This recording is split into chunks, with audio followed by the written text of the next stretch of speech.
All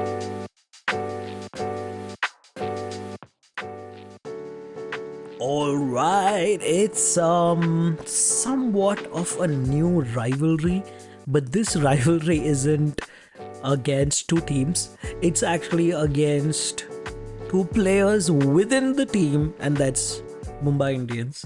If you know what I mean, you have to just rewind, go to the match replay, and watch when Hardik Pandya was being booed by his ex home ground crowd. And I know for it's pretty normal. It's really normal for any businessman to like just betray their audience, piss off the audience, and get into all sorts of scams. But I think the Ambanis have managed to really piss off two different fan bases, both GT and Mumbai at the same time. Because at this point, it feels like GT fans are upset with what Hardik has done, and Mumbai fans will be upset because what Hardik had done to Rohit. Actually, GT fans probably are even upset about Rohit Sharma because everybody loves Rohit Sharma. Come on, you can't not like the guy. um Easily he's changed my opinion, and easily he's been one of the most fun, relaxed captains I've seen in India for a very, very long time. Previous one being maybe Azharuddin, but this guy has a sense of humor. This guy has like a great sense of humor. But anyway, let's come back to the match. So this match seemed like just an unhealthy competition for both teams. It feels like they're both, actually were on the losing side.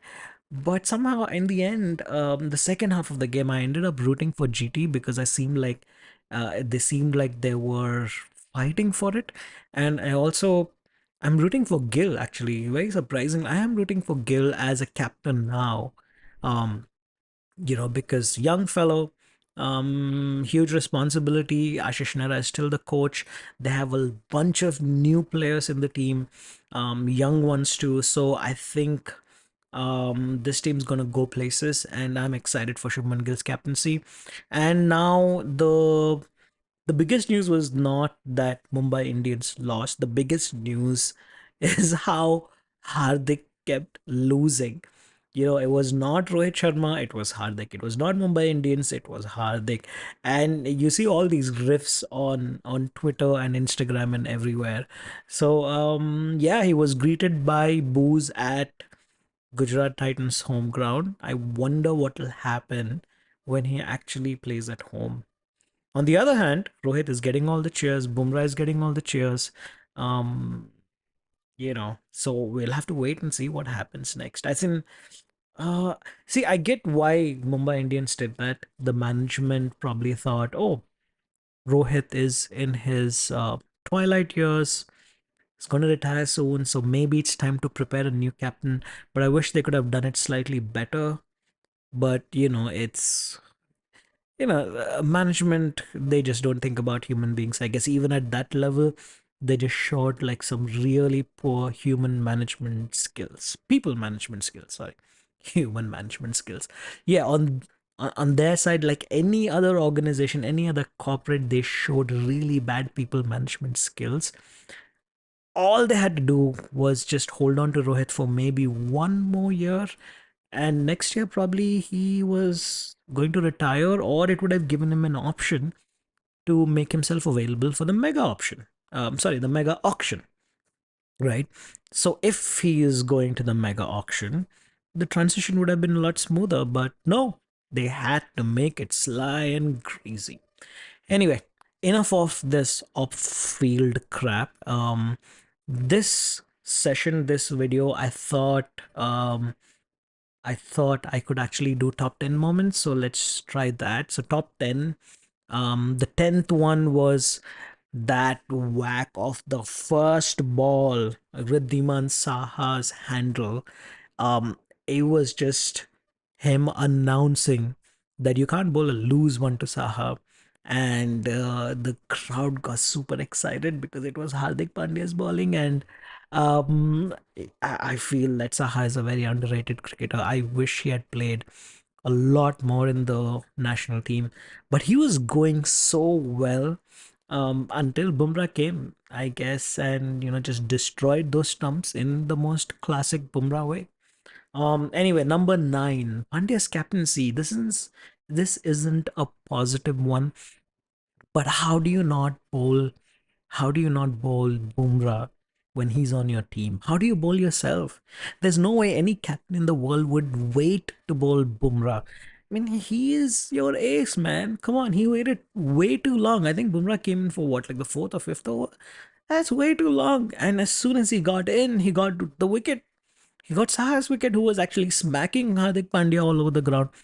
I'm not an MI fan, but it just feels like the team is just kind of going into the stupid territory. Like, because I think Pollard was talking about this, saying that, oh, it's a team decision. We wanted to get some swing in. There was no swing. There's literally no swing. And so that was a fail. I saw a lot of other videos. I don't want to. Yeah, let's get into that. Actually, I like the spicy stuff. Pandya pushing Rohit Sharma, way back into the mid off. They're having a little scuffle, on the field during the match and after the match, with some cold shoulders there from the owners. It's all getting really, really exciting and also unnecessary. But there's a shit that people like. People like this, and that's what IPL is for. So I guess that's that. But and also Pandya should have pushed himself slightly higher in the batting order to come and slam some. He did really well in that last over, but got out really quickly. It kind of happens. I mean, you can't nitpick on every little thing. But so far, Hardik Pandya's captaincy is not looking that great. But on the other hand, which is number eight, is this new talent that Mumbai Indians have. I think they look extremely well groomed and extremely, you know, talented among the many teams, because every other team, you see a newcomer, they take some time to adjust, they take some time, to get used to the team, and then they perform. But with Mumbai Indians, a new player comes in and they just start to fire. And I was watching some video interview of Rohit Sharma where he's talking about scouting. He's talking about how everybody keeps saying, "Oh, Mumbai Indians, you have such a talented bunch, blah blah blah." And his reply in the most Indian way possible is saying that, "Yeah, man, we actually go there and find players. We scout. It's hard work, and we work with them and we build them." So quite funny. Let me see if I can just link that, somewhere here so that you guys can watch. But yeah, in this case, I think it was Naman Dheer. What a guy. And who is this guy? Like, he was just bought for like what, 20 lakhs in the last auction. And he's 24. He's a hard hitter from Punjab. He's known for hitting, sixes down the ground. His fours in T20 innings before this had earned him like 39 runs since his T20 debut a few months ago in November, with a high score of just 17. For Punjab too, like, he has mostly batted in number three. Um, he has like sort of an on and off career, I guess. In Ranji Trophy, he has 2 centuries from the last 20 innings, both from last season, from 14 games with an average of 30. So it's like on and off. But I think um, in this Shere Punjab T20 Cup state league, is where he was noticed. He was the second highest scorer, in the entire tournament. I think he got like close to how many runs? Let's see. Yeah, 466 runs at a strike rate of 192.56 while averaging 42.36. He scored 2 centuries along the way, 127 of only 56 balls, and 105 of just 44 balls, which included a total of 36s. I mean, how impressive is this guy? They scouted for him. They got him from some state organized T20 Cup. Um, you have to give it to the Mumbai Indian scouts, right? It's just brilliant, brilliant talent. And then there's Donald Brevis, Dual Brevis, sorry, Donald, Dual Brevis. What a knock. I mean, he hit 46 out of 37. He actually held the innings, right? With Rohit Sharma, he was right there in the middle, trying to take it deep. So, great talent. Just cannot wait to see what Mumbai Indians will do in the next match. With all the excitement off the field, I think we're going to see a new version of Mumbai Indians very soon, and I hope they do well. Next seven, Piyush Chawla, the cheat code. He somehow gets wickets, and he got two wickets, two very key wickets. At least maybe one key wicket, and Omar Zai is an all rounder, but Gill was such an important wicket. So Piyush Chawla is older apparently than Virat Kohli. He looks like that. He looks like a dad's, like someone's dad's friend in the neighborhood. But hey, you gotta give it to him. Like he's still doing great, and every time he is subbed in, sorry, his impact playered in, he gets wickets. He gets minimum of two wickets in every match. Number six is Sai Sudarshan's 45 of 39. It felt slow at that time during the match. It felt that, it was a lot of balls, but, the team would have just crumbled if it wasn't for his knock. Number five, Mohit Sharma, again proving that he is still underrated. How can he still be underrated after last year?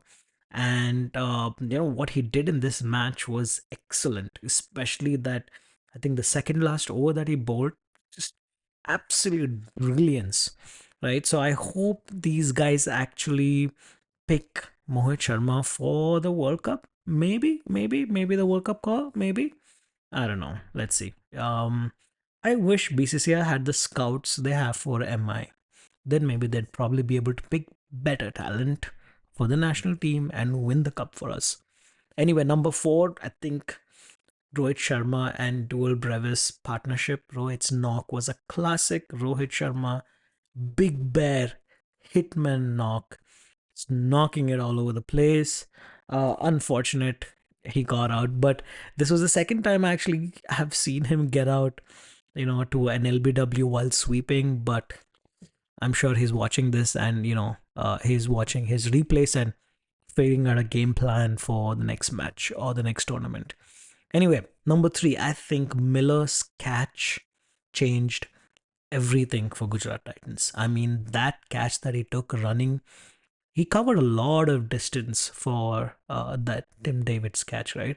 And he got there in time, just dived in, and then just took a fantastic catch. I mean, David Miller can actually win matches. He's a tough one. I think he can just steal matches from under you with those heavy, broad shoulders and whatever, 7 feet tall or something. He and Cameron Green, were playing for Mumbai Indians. I think they rescued Mumbai Indians a couple of times, during the last year's tournament. So, Tim David is Tim David. Like he's a proper T20 player. So I think Miller's catch just turned everything. It was in the third last over, and there were 13 balls left. Then, this guy got out, and the next two overs were just exciting. But before we look at the next two overs, let's look at Bumrah's spell again. Despite him not opening the bowling, he still gets his wickets. There's no way of stopping this guy. Like, what an absolute killer bowler. We can't appreciate him enough. And I hope, and I really, really hope that somebody, Hardik Pandya, bowls him, to start with. I mean, he managed to take 3 wickets, just giving away 14 runs. And it was not like normal wickets. He took Saha, he took Miller, and Sai Sudarshan, three very important batters, right? So I don't know. I mean, Hardik Pandya, it was really funny. He bowled himself, he bowled Luke Wood, and then he came to Jasprit Bumrah. Come on, man. I mean, there was also Kutsia. Like, he took 2 wickets. He could have bowled Kutsia, like, a little ahead as well. With him on the team and Bumrah on the team, come on, man. You don't bowl yourself. Who are you kidding? Anyway, that dismissal, Saha's dismissal showed He's the boss, and he can do that same dismissal over and over again, and that's Bumrah's accuracy. He's just ready to mess up the opposition, and that slow one just cheated David Miller, and he just lofted one for a catch. But that's that. So the top number one for me has to be the last 2 overs. Two brilliant, brilliant bowlers, Mohit Sharma, and kind of a veteran now, um, Umesh Yadav. Just what a way to steal the match from an opposition, right? It was just a powder keg of an over from Mohit Sharma. I mean, it just crippled Mumbai Indians. It's an easy precursor. I mean, Miller's catch, gave them a start. I think Mohit Sharma, just kept that momentum, kept it extremely, extremely tight, and then, that's it. Let's see.